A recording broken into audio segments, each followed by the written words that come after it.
George and Liz Ford faced a family crisis when their teenage daughter Rachel converted to Islam as a student in Leeds.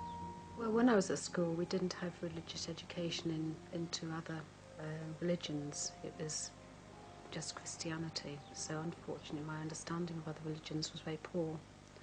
So my concept of Islam was incredibly limited, and I actually didn't give it any thought. Prior to Rachel undergoing her conversion, I had the impression, be it being fed by the media, I hasten to add, and by perhaps populist films, that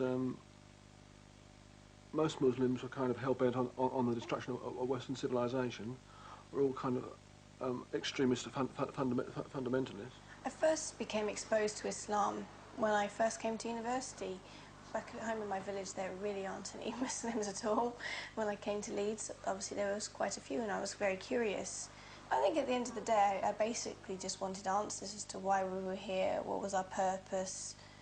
I was just curious, you know, it's a new ways of thinking of things. I think my reactions were shock, horror, disbelief.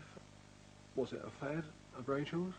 Was she going to get over it? What will our friends think about it? I sent her emails saying that this has been a great blow and a great shock to the family, Rachel. How are we going to cope with it? What have we done wrong? Why have you rejected our ideals, our religion, our dress code, our personal code, all out the window? Why? What have we done that's so wrong? I just emailed him back and I said, it's not like I've come home and said I'm gay or I'm taking drugs or anything like that. And I'm not going to do that either. I'm not going to come home and say these things. When she started to cover herself from head to toe in reams of cloth and wouldn't have her hair showing, and basically it seemed to me she didn't care what she looked like. If I was to take the hijab off tomorrow and walk out in the street with my hair loose, my mother would be dancing in the street. She'd be very happy. She doesn't want me to hide. She feels like, I guess she feels I'm hiding behind it, but I'm not. I actually feel more secure. I feel that less people are staring at me for the wrong reasons. My main thought process was this: do we rip the family apart for the sake of religious dogma, or do we concentrate on our family and keep the whole aspect of family life together? We formed the point of view that the best line of action was to take was that we loved our daughter so much that we were prepared to not lose her and to accept her standpoint and her religious beliefs. When we go and see Rachel at university, it does seem strange. They know her as Latifah. They don't know her as Rachel.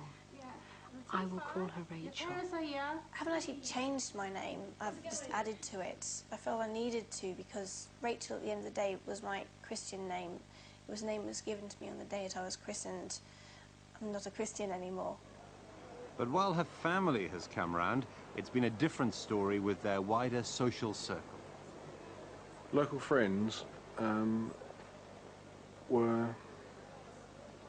very much against the situation on a covert basis rather than an overt basis, giving grimaces, frowns, a kind of vibe of disbelief. Colleagues, we are, I believe, locally respected people. They were very polite, but they were polite for our benefit and not for the benefit of Rachel. Yes, yes. There was a time where we went out with a friend. I know a friend who, unfortunately, I won't class as a friend now. And she was certainly plied with alcohol, even though Rachel, as a Muslim, of course, does not drink, and she will not drink. And she asked for a Coke, and it had something else in it.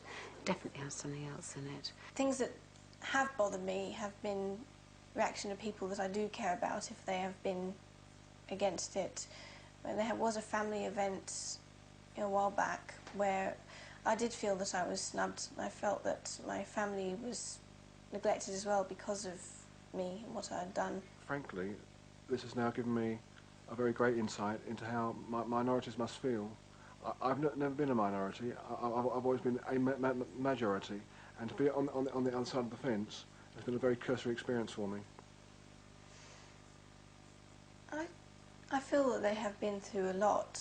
I mean, it's a huge shock for them to have a daughter who's decided to change to a religion that they would see as so totally different to their own, even though it isn't, and they do understand that now. When Rachel did change and reject a lot of what we stood for, why was it our fault? Was it our fault? Well, now I can say no, it's not, because we did do our best. We're only human beings. And now we actually have a very forthright, intelligent, independent young lady as a daughter, and I'm so proud of her. But I can say that today, but probably last year, the year before, I would have been saying different things. But life is a journey.